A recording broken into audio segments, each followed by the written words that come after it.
Welcome to my channel. Try to hear the latest story. I was wiping down the espresso machine at the end of my shift when I overheard my girlfriend's voice carrying from the corner booth. The cafe was mostly empty, just a couple of regulars nursing their drinks. But Sophia was there with her usual group of coworkers from the marketing firm. I'd been dating her for almost 2 years, and I knew that bright, animated tone she used when she wanted everyone to listen. I paused with the rag in my hand, listening without turning around. Honestly, she was saying, Ethan surprises me with little weekend getaways all the time. Last month, he booked this adorable cabin just because I mentioned wanting to see the fall leaves. My work husband is seriously better at romance than my actual boyfriend ever manages to be. The table erupted in laughter. That sharp, knowing kind that stings when it's aimed at you. My name had just been dropped, and the he was clearly me. I stood there, staring at the steam wand, feeling something cold settle in my chest. It wasn't shock. It was recognition. For months, I'd felt uneasy about Ethan, her self-proclaimed work husband. They shared an office pod, collaborated on every big project, and texted constantly. Whenever I expressed discomfort, I was labeled insecure, possessive, outdated. Hearing her say it out loud to her friends, hearing them laugh in agreement, crystallized everything. I wasn't crazy. I was just the only one pretending this was normal. That I finished closing up without a word, locked the front door, and walked home alone. Sophia had said she'd meet me later after grabbing drinks with the team. I didn't wait up. The next morning I woke up calm. Not angry, not devastated, just clear. She wanted the best of both worlds.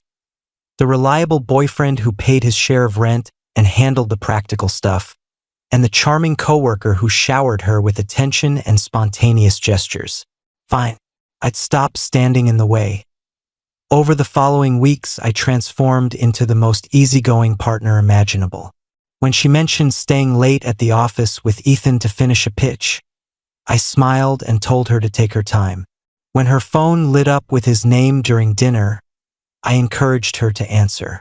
Don't want to keep your favorite collaborator waiting, I'd say lightly. She looked surprised at first, then relieved, then almost giddy with the freedom. Ethan started showing up more often in our lives. He dropped by the apartment unannounced with takeout because Sophia mentioned she was craving Thai. He'd linger after their group happy hours, crashing on our couch to sober up before driving home. I greeted him warmly every time, offered him a beer, then excused myself to the spare room to read or work on my laptop. From there I could hear them, her delighted laughter, his teasing comments, the comfortable rhythm of two people who spent 40+ hours a week together. I began keeping track. Quietly, in a private note on my phone, I logged the tangible things I contributed. Rent, utilities, streaming services, groceries, the car payment, the emergency vet bill when her cat got sick. Next to it, I listed Ethan's contributions. A bouquet of grocery store flowers once, a playlist he made for her commute, the occasional coffee run. The contrast was stark. Our friends were planning their annual New Year's Eve cabin trip. 3 nights in a big rented house upstate. Same group every year since college. It was the social highlight, the one weekend everyone cleared their calendars for. Perfect stage. A couple of weeks before the trip, Sophia mentioned she wasn't sure what to wear for the themed party on the second night. The theme was old Hollywood glamour. I suggested we could coordinate, maybe go as a classic on-screen couple. She hesitated, biting her lip. Actually, she said carefully, Ethan and I were joking about doing Bonnie and Clyde, because we're always partners in crime at work. Instead of frowning, I laughed. That's perfect. You two would totally pull it off. I'll figure something out on my own. No big deal. Her shoulders relaxed visibly. She thought she'd dodged an argument. In reality, I just handed her exactly what she needed. Permission to publicly pair off with him for an entire weekend, while I played the understanding boyfriend. I reached out privately to Mia, one of the trip organizers and a close mutual friend. I told her I was planning to propose to Sophia on New Year's Eve, right at midnight. I asked if she could make sure someone with a good camera was ready to capture it. Maybe her cousin who did photography as a side gig. Mia was thrilled, swore secrecy, and promised everything would be arranged. There was no ring. There would be no proposal. But there would be witnesses and a camera.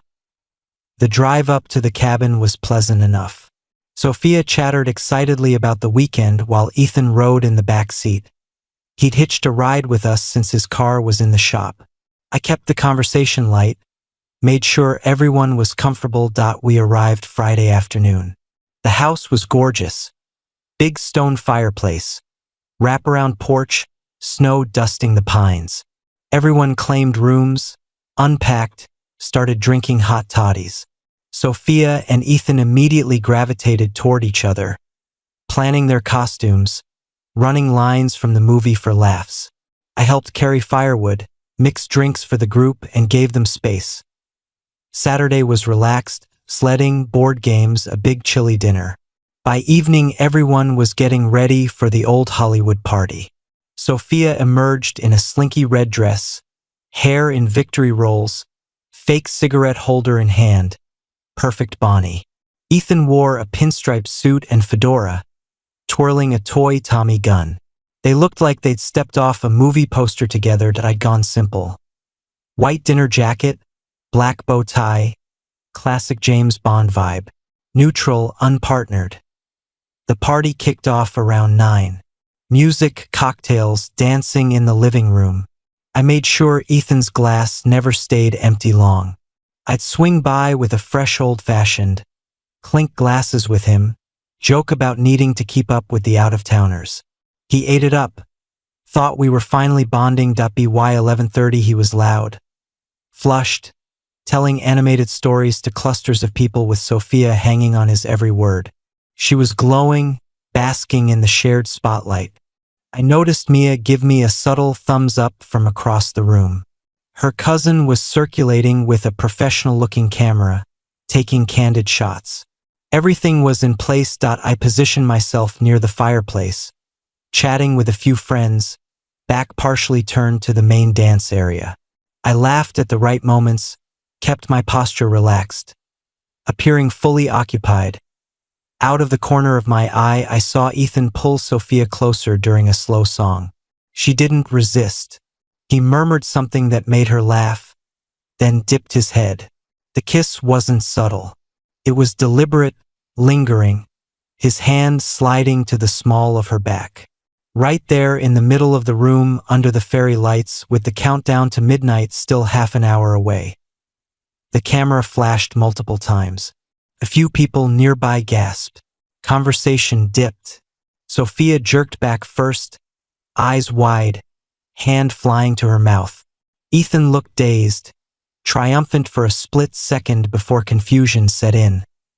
She spun around, searching the crowd until she spotted me. I was still facing my friends, drink in hand, seemingly oblivious. Her expression shifted from shock to fury. She thought I'd missed the whole thing. She marched over, heels clicking on the hardwood. "Did you see that?" she demanded in a harsh whisper. Grabbing my elbow, I turned slowly, brow furrowed. "See what?" "Ethan, he just kissed me. In front of everyone." I glanced over her shoulder. Ethan was being steered toward the kitchen by another guy, looking sheepish. I turned back to her. "Wow, that's bold. He's pretty drunk." "Huh. You weren't even watching. You left me alone with him all night." I kept my voice steady. "I was giving you space to enjoy your costume partner. You two looked great together. I didn't want to hover and ruin the fun." Her mouth opened, closed. She had nothing. The very excuses she'd used on me for months were now turned back on her, and they fit perfectly. She tried to pull me toward the hallway for privacy. but I gently extracted my arm. "I'm good here," I said calmly. "It's almost midnight. I don't want to miss the countdown with everyone." Her face crumpled. She stormed upstairs alone, red dress swishing. I stayed. When midnight hit, I toasted with the group, kissed a few cheeks platonically, accepted Happy New Year hugs. People kept asking if I was okay. I just smiled and said, "Looks like Sophia and Ethan have some complicated feelings to sort out. Not my circus anymore." The photos started circulating the next morning. Mia's cousin had posted a highlight reel to the group chat. Beautiful shots of the party, the costumes, the countdown. Included were 3 crystal clear images of the kiss. The lean in, the moment of contact, Sophia's horrified push-back by the time we packed the cars on Sunday. The vibe had shifted completely. Ethan rode home with someone else. Sophia sat in stony silence the whole drive. That night back in the apartment, she tried everything. First, blame. Ethan had assaulted her, taken advantage, ruined everything. Then deflection. I'd abandoned her, encouraged the drinking, set her up. I let her talk until she ran out of words. Then I spoke. "I heard you at the cafe a few weeks before the trip," I said quietly. "Telling your friends that your work husband treats you better, more romantically, than I ever do." They all laughed. I decided to stop fighting it. I gave you exactly what you claimed to want. No jealousy, no restrictions, all the time with him you could handle.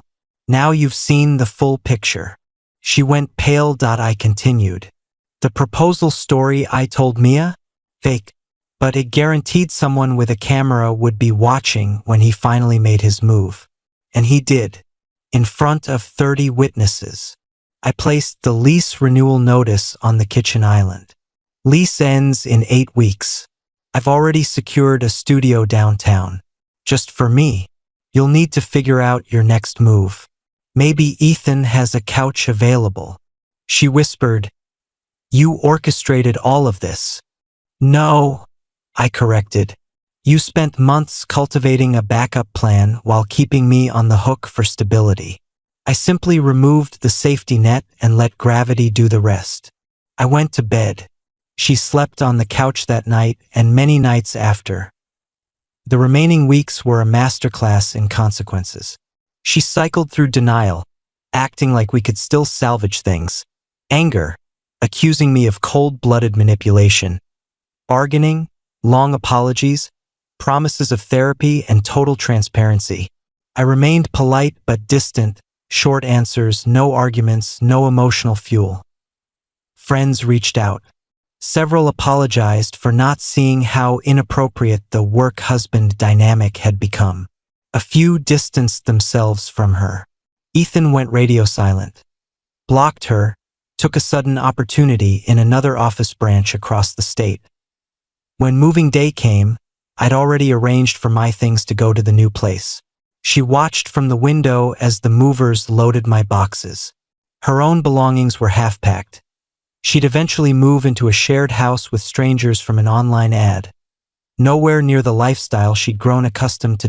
On my last trip out the door, she asked softly if there was any chance we could try again someday. "No," I said, not unkindly. "You chose the fantasy over the reality a long time ago. The fantasy just turned out to be hollow. I've been in my new studio for 2 months now. The small, quiet, mine. The cafe job is steady, and I've started taking night classes in business management. Something I'd put off while supporting our shared life. Friends who always quietly disliked the way she treated me have re-entered my orbit. Weekends are for hiking, reading, seeing bands, simple pleasures I'd forgotten I loved. Word trickles back occasionally. Sophia's struggling, new roommates, longer commute. No more spontaneous getaways or thoughtful playlists from an adoring coworker. She tells people one drunken mistake destroyed everything, never mentioning the months of emotional sidelines she kept me on. The sweetest part isn't the fallout. It's the freedom. I didn't beg, didn't rage, didn't try to force her to value me. I simply stepped aside and let her choices speak for themselves. They spoke loudly, and everyone heard.